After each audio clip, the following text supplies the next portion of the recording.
Last time we spoke about the beginning of the Battle of Lake Khasan. On a frostbitten dawn by the Twanna two men, the Soviet and Japanese stared at Tonku Fong, each certain the ridge would decide their fate. Diplomats urged restraint, but Tokyo's generals plotted a bold gamble, seize the hill with a surprise strike, and bargain afterwards. In the Japanese camp, a flurry of trains, orders, and plans moved throughout the night. Officers like Seto and Tsutaka debated danger and responsibility, balancing Rokudan Senko, independent action, with disciplined restraint. As rain hammered the earth, they contemplated a night assault, cross the two men, occupy Hill 52, and then strike Changkufeng Fong with a coordinated dawn and night attack. Engineers, artillery, and infantry rehearsed their movements in near-poetic precision, while the 19th Engineers stitched crossings and bridges into a fragile path going forward. Across the river, Soviet scouts and border guards held their nerve, counting enemy shadows and watching for a break in the line. The clash at Xiaoqiaofeng became a lightning rod. A small force crossed into Manchurian soil in the restless dark, provoking a broader crisis just as diplomacy teetered. This episode is From Darkness to the Crest, the Changkufeng Battle.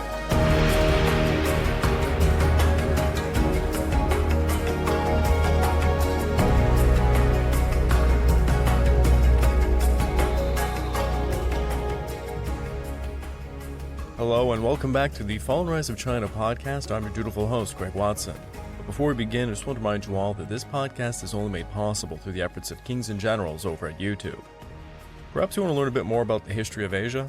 Kings and Generals has an assortment of episodes on the history of Asia, and so much more, so give them a look over at YouTube. So please subscribe to Kings and Generals over at YouTube, and you can also produce this content by checking out www.patreon.com/kingsandgenerals. Hey, don't forget about our sister podcasts over at the Eastern Front and Pacific War Week by Week podcasts, both written and narrated by me. If after all that you're still hungry for some more history, why don't you check out my personal channel, the Pacific War channel found over at YouTube, and my podcast series, Echoes of War, found on major podcast platforms. If you're looking to further support me, please consider checking out my YouTube membership or my Patreon account at www.patreon.com/thepacificwarchannel. By joining either of these, you get access to the exclusive podcast series. It's about 38 episodes and ongoing at this point. Early access to all the content I make and voting rights to the subjects I will tackle next. As remarked in the 19th Division's War Journal, with sunset on the 30th, the numbers of the enemy soldiers increased steadily. Many motor vehicles and even tanks appear to have moved up. The whole front has become tense. Hostile patrols came across the border frequently, even in front of Changkufeng. Tank-supported infantry units were apparently performing offensive deployment on the high ground south of Xiaoqiaofeng. Situation maps from the evening indicated Soviet patrol activity approaching the staging area of Nakado's unit near the two men, moving toward Noguchi's company to the left of Changkufeng and advancing towards Matsunobe's unit southwest of Xiaoqiaofeng. Russian vessels were depicted ferrying across Khasan, directly behind Changkufeng, while tanks moved south from Xiaoqiaofeng along the western shores of the lake. The 19th Division's War Journal continued. Then it was ascertained that these attack forces had gone into action. All of our own units quietly commenced counteraction from late that night, as scheduled, after having systematically contemplated preparation since nightfall. Meanwhile, to the north, the Huchuan garrison reinforced the border with a battalion and tightened up security.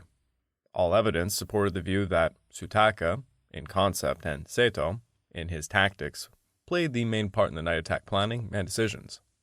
Seto was the only infantry regimental commander at the front on the 30th of July.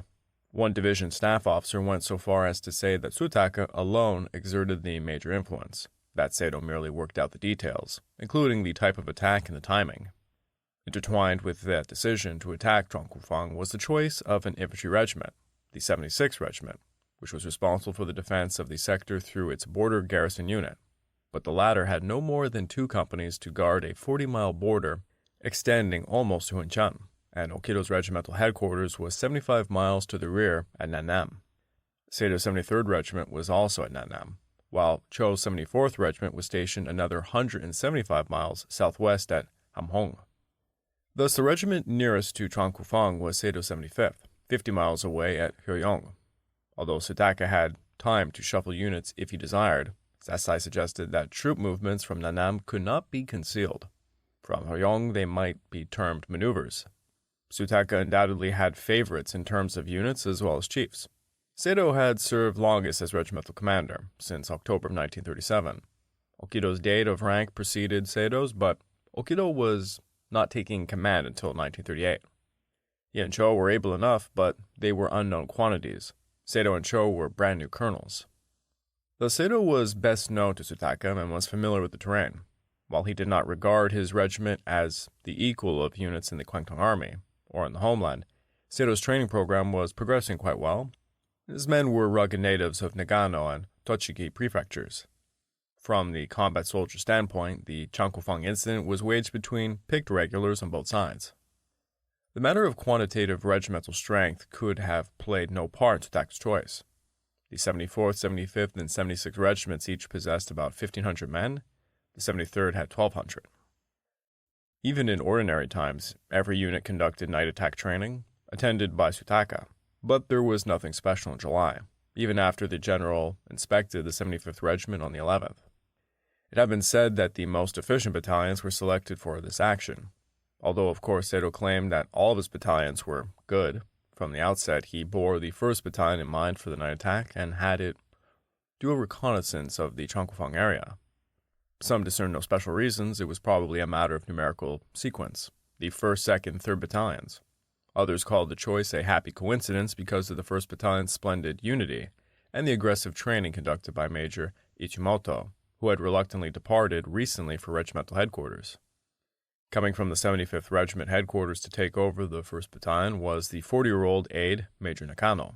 By all accounts, he was a quiet, serious, and hard-working type of man, of noble character, quite gentle and sincere. More the administrative than commander type. Akano lacked experience in commanding battalions and never had sufficient time to get to know his new unit, or they him, before the night assault. He could hardly be expected to have stressed anything particular in training. Since there was no battalion-level training, the most valid unit of comparison in the regiment was the company, the small infantry component trained and equipped to conduct combat missions independently.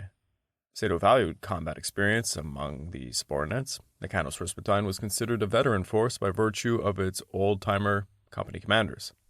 All but one had come up through the ranks. The exception was young Lieutenant Nakajima, who was a darling of Sato. He was a military academy graduate.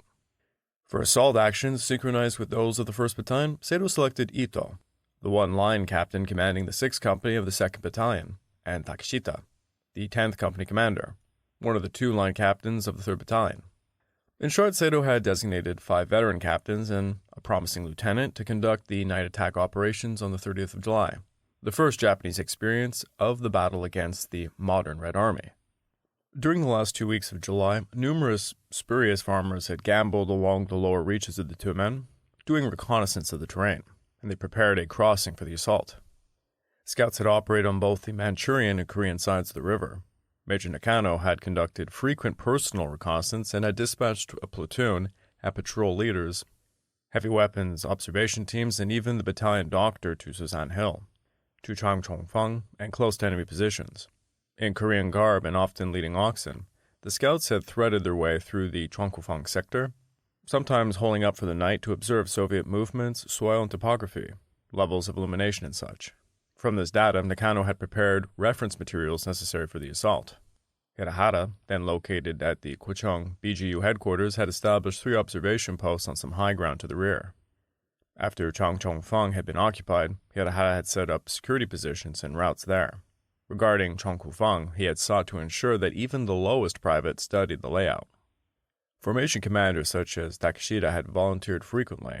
Sato had also utilized engineers. Since the order to leave his station on the 17th of July, Lieutenant Colonel Kobayashi had his regiment engage in scouting routes, bridges, and potential forts. Sato's 1st Company commander had prepared a sketch during 3% of the hours of reconnaissance across Hill 52 during the afternoon of the 18th. Captain Yamada's intelligence had contributed to the tactical decisions and to the knowledge of Russian strength and preparation. The most important information had been his evaluation of attack approaches, suggesting an offensive from the western side, preferably against the right flank or frontally. This concept had been the one applied by the regiment in its night assault 2 weeks later. Yamada had also died on the green slopes he had scanned.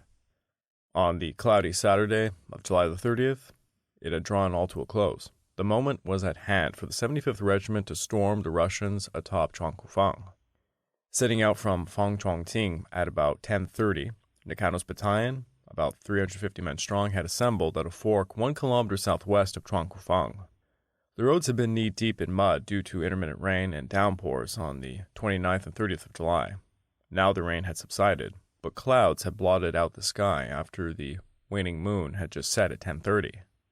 Led by Sakata's first platoon leader, the men had marched silently towards the southern foot of Changkufeng. The murk had deepened as the soldiers could see no more than 10 meters ahead of them. It had taken Sakata's men less than an hour to push forward, the last 1,000 meters to the jump-off point, where they had waited another 2 hours before the X hour arrived. Scouts had advanced towards the first row of wire, 200 to 300 meters away. Platoon leader Amagasa had infiltrated the positions alone, and he performed a reconnaissance of the southeastern side of the heights.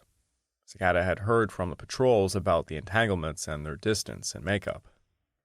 While awaiting paths to be cut by the engineer teams, the infantry had moved up as far as possible, about 150 meters from the enemy. This was all by about 11:30. Although records describe Changkufeng as quite steep, it had not been that hard to climb until the main Russian positions were reached, even though they were cliffs. But as the craggy peak had been neared, the enemy defenses, which had taken advantage of rocks and dips, could not have been rushed in a bound. It had been 500 meters to the crest from the gently sloping base. The incline near the top had been quite steep, at about 40 degrees, and it was studded with boulders. Further down were more soil and gravel. Grass had carpeted the foot. Japanese Army radio communications had been in their infancy. Wire as well as runners had served as the main means of linking regimental headquarters with the frontline infantry, crossing point engineers and supporting guns across the Tumen and Korea. From Changchongfeng to the 1st Battalion, lines had been installed from the morning of July 29th. Combat communications had been operated by a small regimental signal unit with just 27 officers and men. In general, signal traffic had been smooth and reception was good.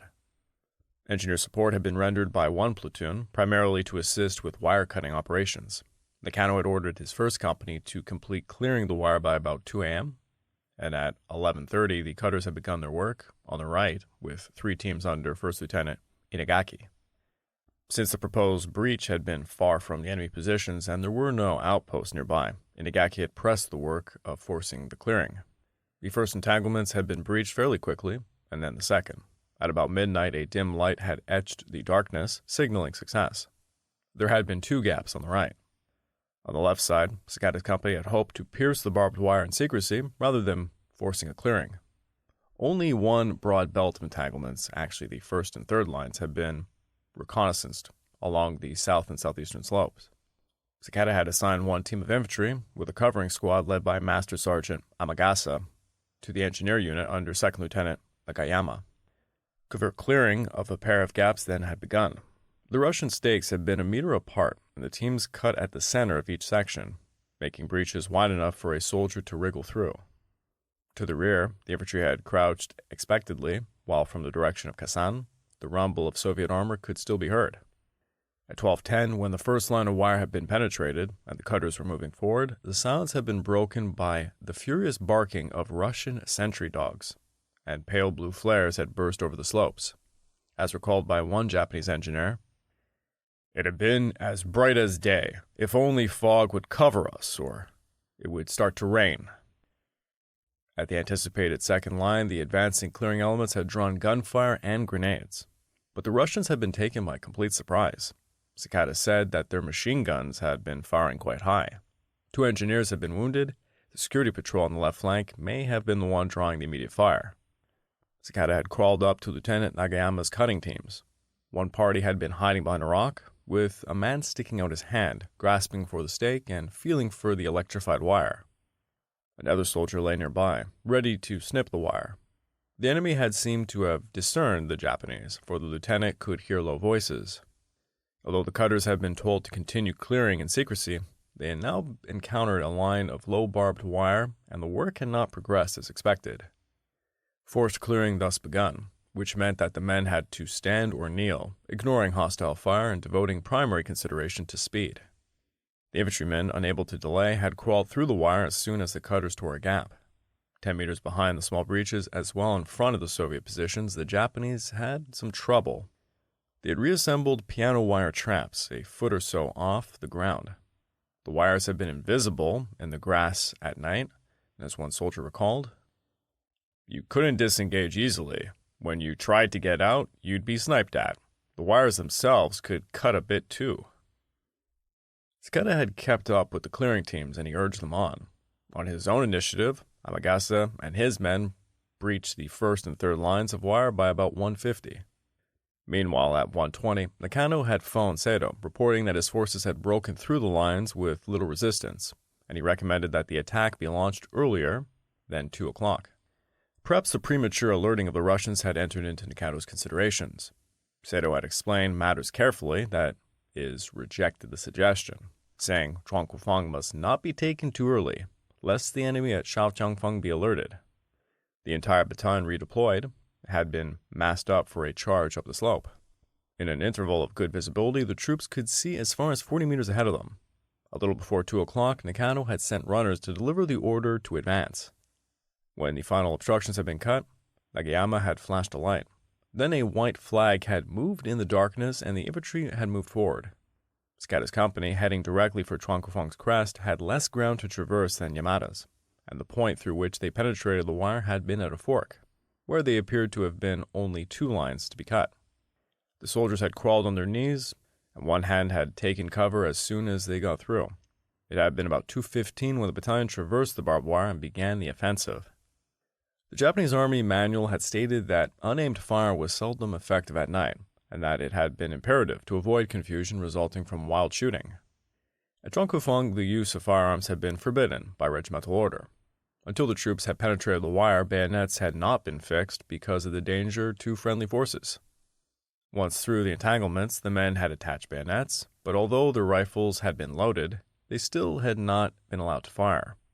The men had been traveling light.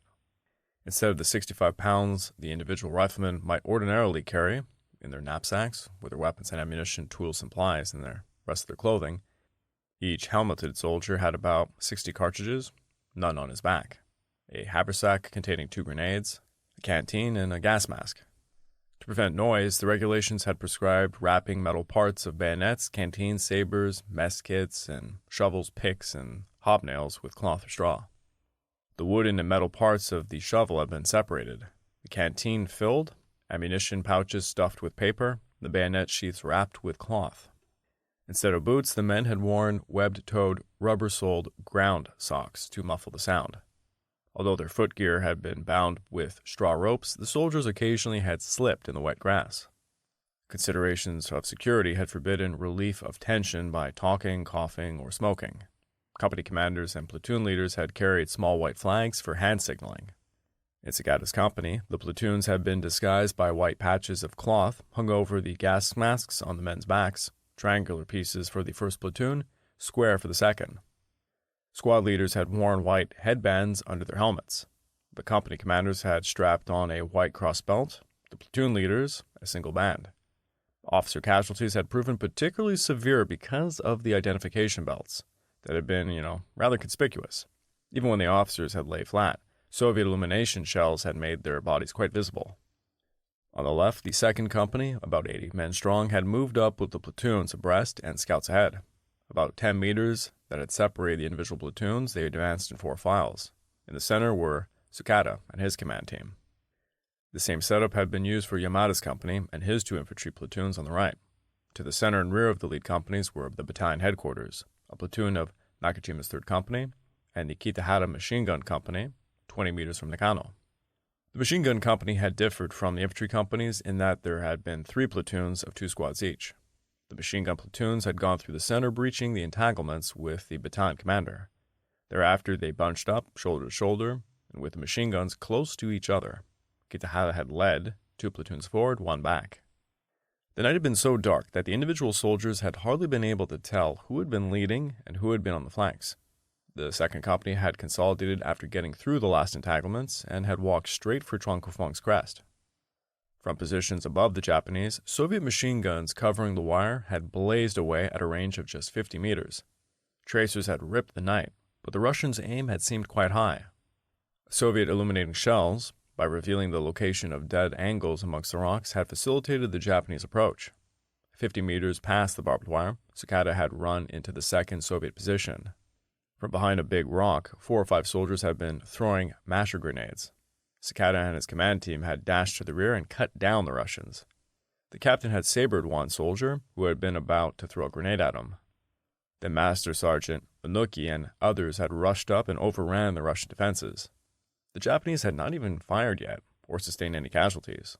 There had been no machine guns in the first position Sakata had jumped into. The trenches had been about 2 feet deep and masked by rocks. To the right, a tent could be seen. Blind enemy firing had reached a crescendo at about 2:30. The Russians had resisted with rifles, light and heavy machine guns, hand grenades, rifle grenades, flares, rapid fire guns, and a tank cannon. The hill had shaken, but our assault unit had advanced, disregarding the heavy resistance and relying only on the bayonet. The battalion commander, Major Akano, had been the first officer to be hit. Moving to the left of Sakata's right-hand platoon, he had rushed up, brandishing his sword, amidst ear-splitting fire and daylight flashes. He had felled an enemy soldier, and then another, who had been about to get him from behind. But a grenade had exploded, and he had dropped, with his right arm hanging grotesquely, and many fragments embedded in his chest and his left arm. After regaining consciousness, Nakano had yelled at soldiers rushing up to help him, "You fools! Charge on! Never mind me!" Staggering back to his feet, he had leaned on his sword with his left hand, and he pushed up the slope after the assault waves, while, quote, "everybody had been dashing around like mad." Sakata had encountered progressive defenses and more severe fire. The main body of the company had lost contact with other elements after getting through the entanglements. Sakata had thought that he had already occupied an edge of Tonku Fong, but about 30 meters ahead stood a sharp-faced boulder, 2 or 3 meters high, from which enormous numbers of grenades had been lobbed at them. The Japanese, still walking, had come across another Soviet position, manned by about 4 or 5 grenadiers. Sword in hand, Sakata had led Sergeant Unaki and his command team in a rush. The enemy was about to take off as we jumped on them. One Russian jabbed the muzzle of his rifle into my stomach at that moment. I had my sword raised overhead. He pulled the trigger, but the rifle did not go off. I cut him down before he could get me. The others ran away, but behind them they left grenades with pins pulled. Many of my men fell here, and I was hit in the thighs. Onuki had felled 2 or 3 Russians behind Sakata. He had actually disposed of an enemy who had been aiming at Sakata from the side. It had been around 3 o'clock. On the right, the first company had made relatively faster progress along the western slopes after having breached 2 widely separated belts of barbed wire. Once through the second wire, the troops had found a third line, 150 meters behind. The enemy machine guns then opened fire. Thereupon, a left platoon private first class had taken a do-or-die forced clearing team, rushed 50 meters ahead of the infantry, and tore a path for the unit. At 3 o'clock, Yamada had taken his men in a dash far up the right foot of the hill, overran the unexpected position, and captured 2 rapid-fire guns. The company's casualties had been mounting. Yamada had been hit in the chest, but had continued to cheer his troops on. At 3:30, he had led a rush against the main objective, tents up the hill, behind anti-tank guns.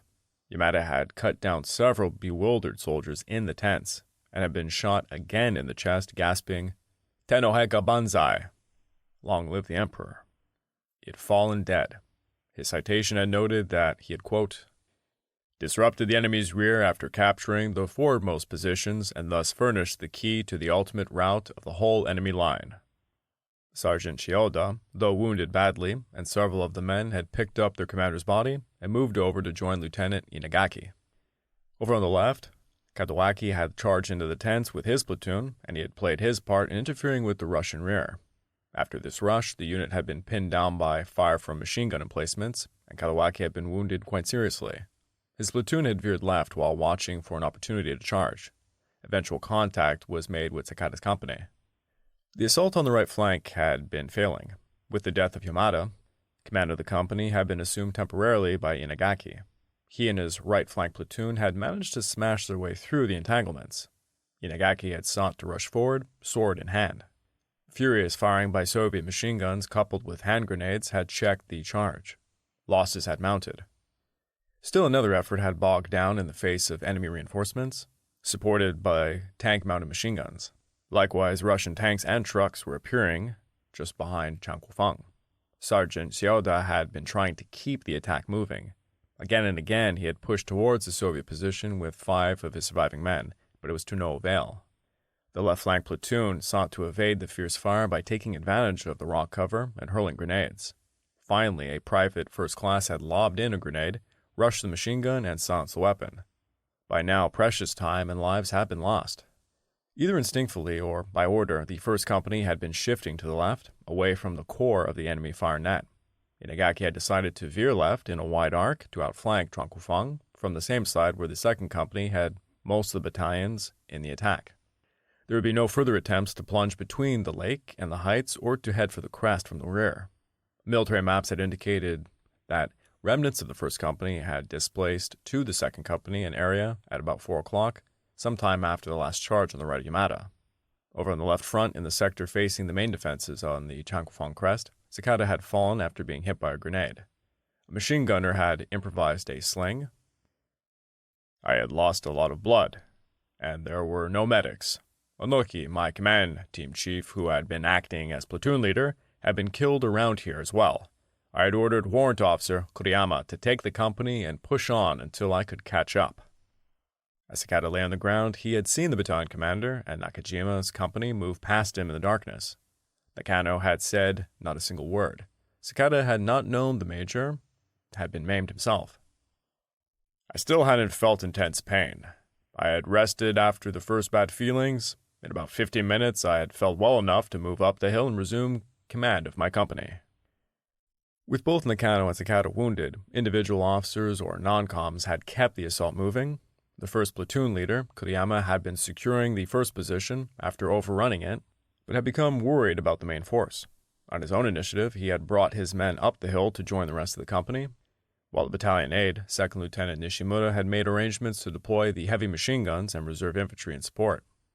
Before 4 a.m., these troops under Kitahara and Nakajima had caught up with the remnants of the 2nd Company, which was pressing beyond the 3rd position to the points near the Soviet crest line. By the time Sakata had regained his feet and moved towards the peak, somewhere between 3:30 and 4 o'clock, the Japanese had become pinned down. Most of the losses had been incurred at this point. Iron fragments, rock, sand, blood, and flesh had been flying around.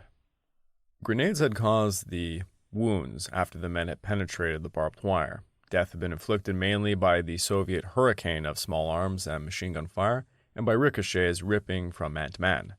6 Russian heavy weapons had kept up a relentless fire from 3 emplacements, and milk-bottle-shaped grenades had continued to thud down upon the Japanese. The grenades had hindered the advance greatly, mainly at the crest, but at every firing position as well. The Russians had used rifle grenades primarily to eliminate dead angles in front of positions.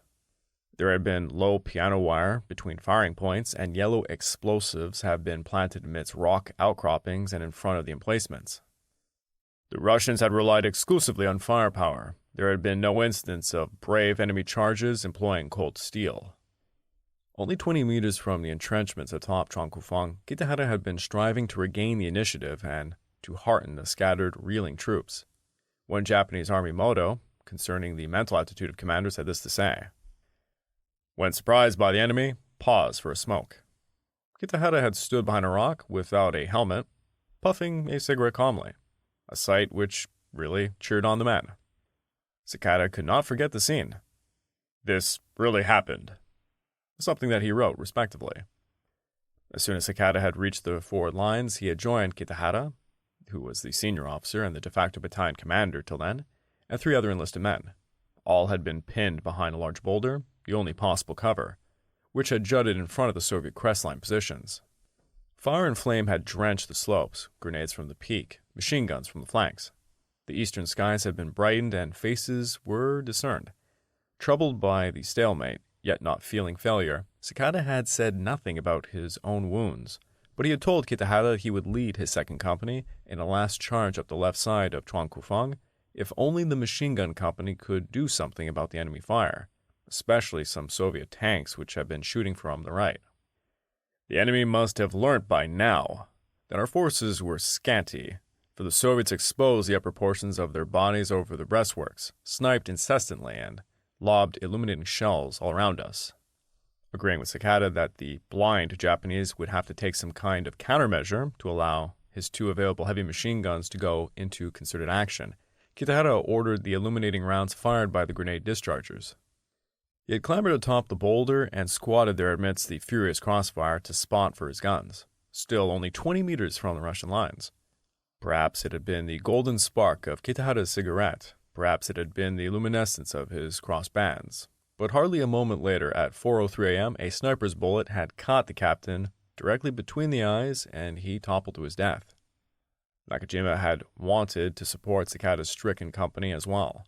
The lieutenant had seen the advantage of outflanking the emplacements from the far left of Changkufeng, where the fire of 2 Soviet heavy machine guns had been particularly devastating.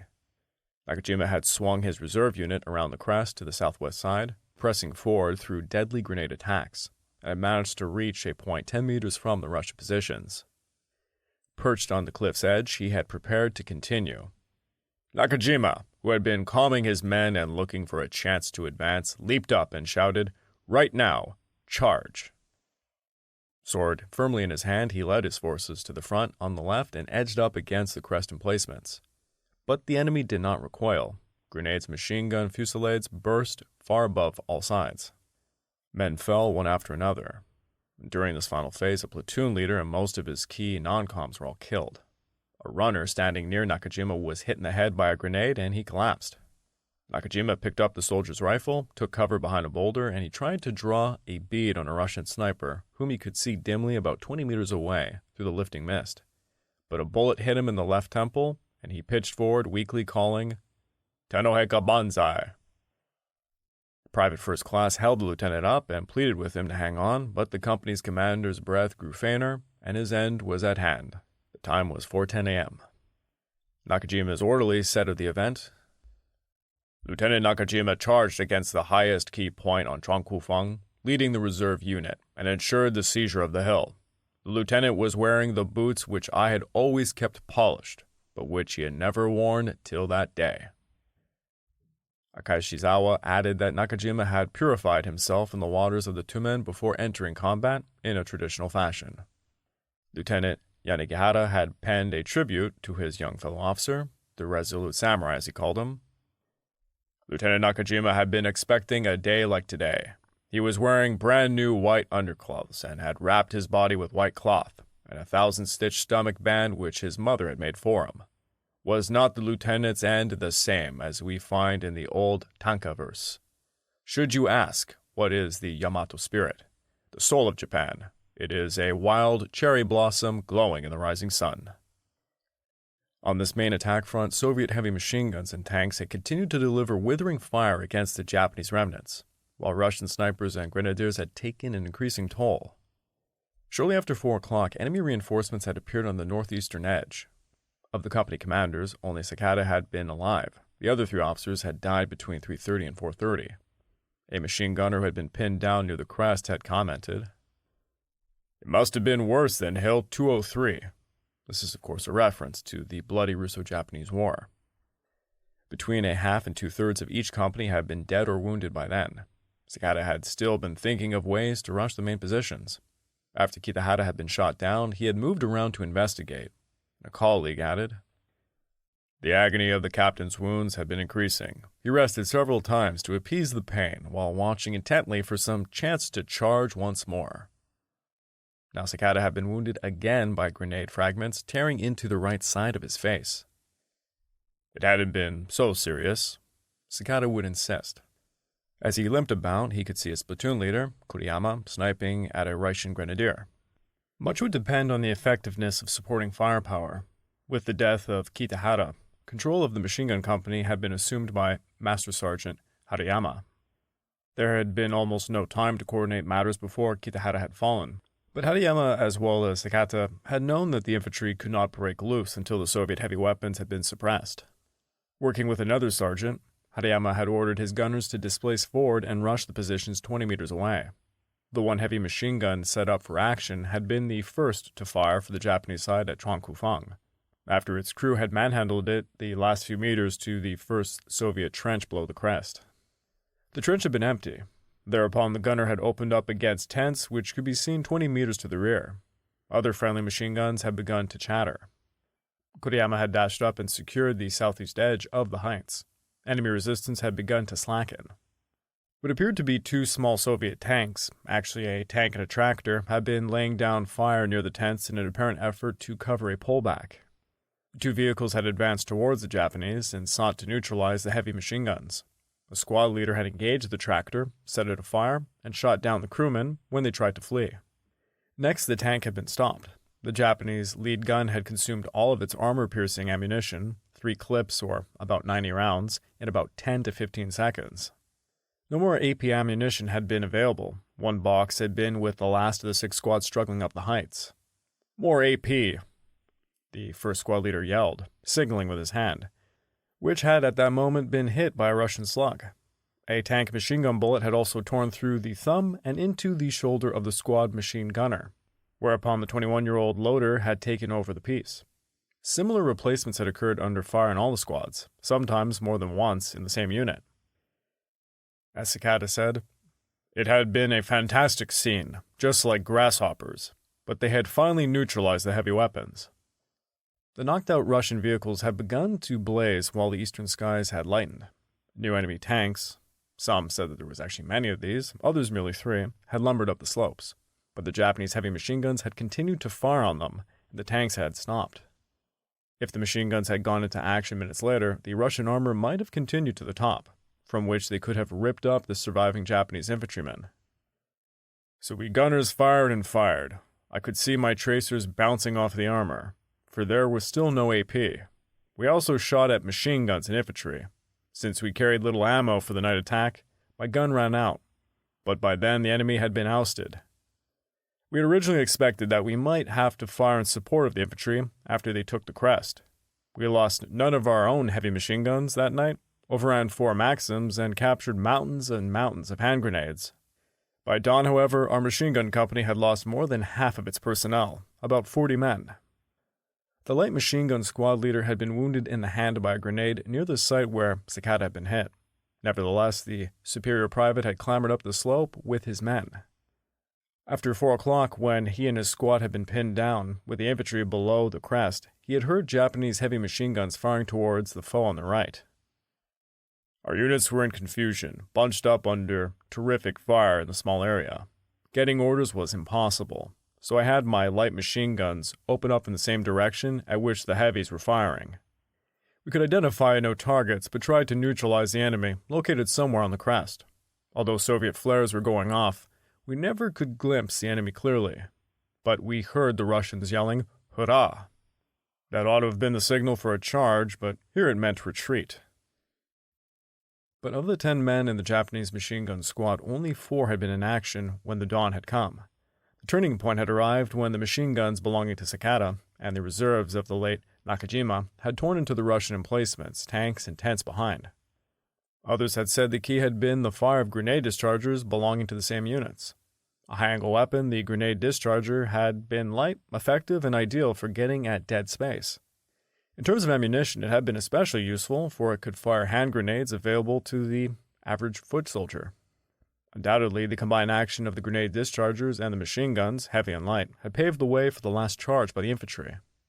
The 4 light machine guns of the 2nd and 4th Companies had played their part by pouring flanking fire against the Russians, who had clung to a position, although Kuriyama's platoon had made an initial penetration.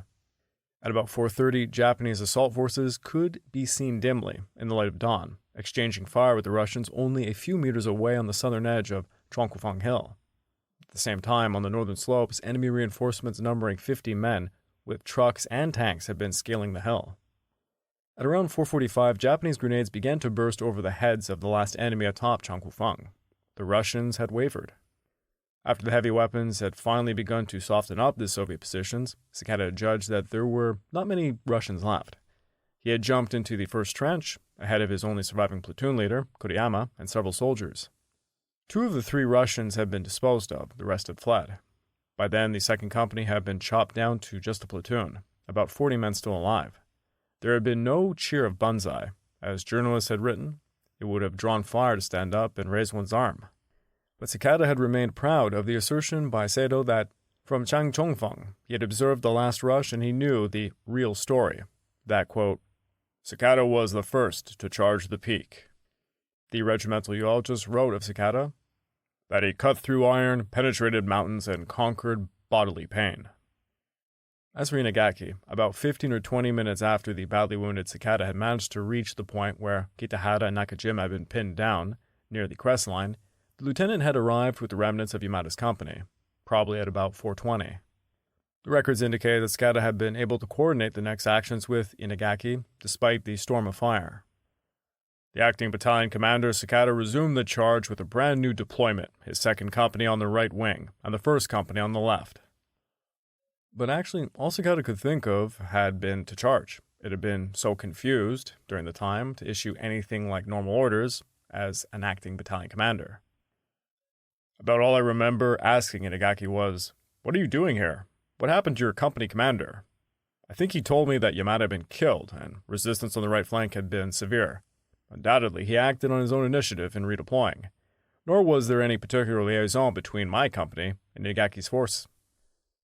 To the left of Sakata's survivors were the vestiges of Nakajima's platoon, and further to the left, the outflanking troops brought up by Inagaki. These forces gradually edged up the rear of the foe, in almost mass formation, on the western slope just below the top. The enemy soldiers who had been climbing up the northern incline suddenly began to retreat, and Inagaki led a charge, fighting dauntlessly hand to hand. As a result of more or less concerted Japanese assaults, the, quote, desperately resisting enemy was finally crushed, and Changkufeng Peak was retaken completely by 5:15. About 3 hours after the night attackers had jumped off, Akishizawa had said of the troops, "Pushed across the peak through a river of blood and a mountain of corpses. Who could withstand our demons?" Sato's regimental attack order had called for the firing of a green star shell to signal success. At 5:15, according to the records, the signal flared high above Changkufeng, showering green light upon the hill. The deeply stirring Japanese national flag floated on the top. Sakata thought that this must have been 10 to 20 minutes after the hill was taken, but he remembered no flare. After the last charge, I had no time to watch the sky. The flare had probably been fired from a grenade launcher by a battalion aide or headquarters soldier. After the final close-quarter fighting, Sakata had pressed forward while the survivors came up. The captain had deployed his men against possible counterattacks. Later he had heard that Soviet tanks had lumbered up to reinforce the peak or to counterattack, but that when they observed the Japanese in possession of the crest, they had turned back. Only after his men had secured the peak had Sakata talked to Inagaki about sharing defensive responsibility. The records describe Sakata's deployments at 5:20, but there had been painfully few men to match the tidy after-action maps. In Sakata's words, "Not downhill a bit. We advanced only to the highest spot, the second or right-hand peak, where we could command a view of the hostile slope." The senior surviving Japanese officer atop Changkufeng Heights had been Sakata. What had happened to Major Akano, who had been wounded shortly after the jump-off? Although his right arm had been shattered, he had dragged himself to his feet once he had regained consciousness, and he kept climbing to catch up. His men had pleaded with him to look after his terrible wounds, but he had insisted on advancing, leaning on his sword and relying on spiritual strength. He could be heard screaming, "Left! Move left!" For the faltering Japanese had apparently been of the opinion that they were at the enemy's rear at that point. Instead, they had pressed against the Russians' western wing, directly in front of the enemy works, from which murderous fire had been directed, especially from machine gun nests ripping into their flanks. With sword brandished in his uninjured hand, high above his head, Akano had stood at the corner of the position. The explosion of an enemy grenade had illuminated him, and he had been seen to crumple. He had died a little before 5 o'clock, to the left where young Nakajima had fallen at 4:30. His citation would read, "The battalion commander captured Tronku Fong thanks to his proper combat guidance and deployments. He provided the incentive to victory in the Changkufeng incident." The eulogist had called Akano "human bullet demon unit commander." All who observed this scene were amazed, for it was beyond mortal strength. One could see how high blazed the flame of his faith in certain victory, what a powerful sense of responsibility he had as a unit commander. Major Nakano was a model soldier. When Akano had pitched forward, badly wounded, Private First Class Imamura had tried to protect the commander's corpse. Imamura had killed a soldier who appeared from behind a boulder, had lunged at another 2 or 3, but had toppled off the cliff. 2 other Japanese privates, a battalion runner and a Private First Class, Iwata, had been lying nearby, hurt pretty badly. But when they saw Imamura fall to his death, leaving the major's body undefended, they had dragged themselves to the corpse, 4 meters from the foe. Iwata, crippled and mute by that point, hugged Nakano's corpse until other soldiers managed to retrieve it. While death had come to Nakano, Sakata had been fighting with no knowledge of what was going on to his left. Pinned behind a boulder, he had no way of checking on the battalion commander. Only after Sakata had charged onto the crest and asked for the major, he had been told by somebody that Akano had been killed. He had not even been sure when the commander had fallen. Such had been the time of blood and fury when battalion chief, company commanders, platoon leaders had fought and died like common soldiers, pressing on with a saber or pistol under relentless crossfire. Pretty patterns of textbook control had meant nothing. Life and victory depended on training, initiative, raw courage, and the will to win. The result of this combination of wills could not be ascertained. Not until the dawn brightened on July the 31st of 1938 upon the bleeding earth of Tronc Fong Hill. I would like to take this time to remind all of you that this podcast is only made possible through the efforts of Kings and Generals over at YouTube. Please go subscribe to Kings and Generals over at YouTube. You can help produce this content by checking out www.patreon.com/kingsandgenerals. And don't forget about sister podcasts over at the Pacific War and Eastern Front week-by-week podcast, both written and narrated by me. And if after all that, you're still hungry for some more history, why don't you check out my personal channel, the Pacific War channel, found over at YouTube, or my podcast series, Echoes of War, found on major podcast platforms. If you're looking to further support me, please consider checking out my YouTube membership or my Patreon account at www.patreon.com/thepacificwarchannel. By joining either of these, you get access to the exclusive podcast series, early access to all the content I make, and voting rights for the subjects I will tackle next. Tokyo gambled on a night strike to seize Tonku Fong, while diplomacy urged restraint.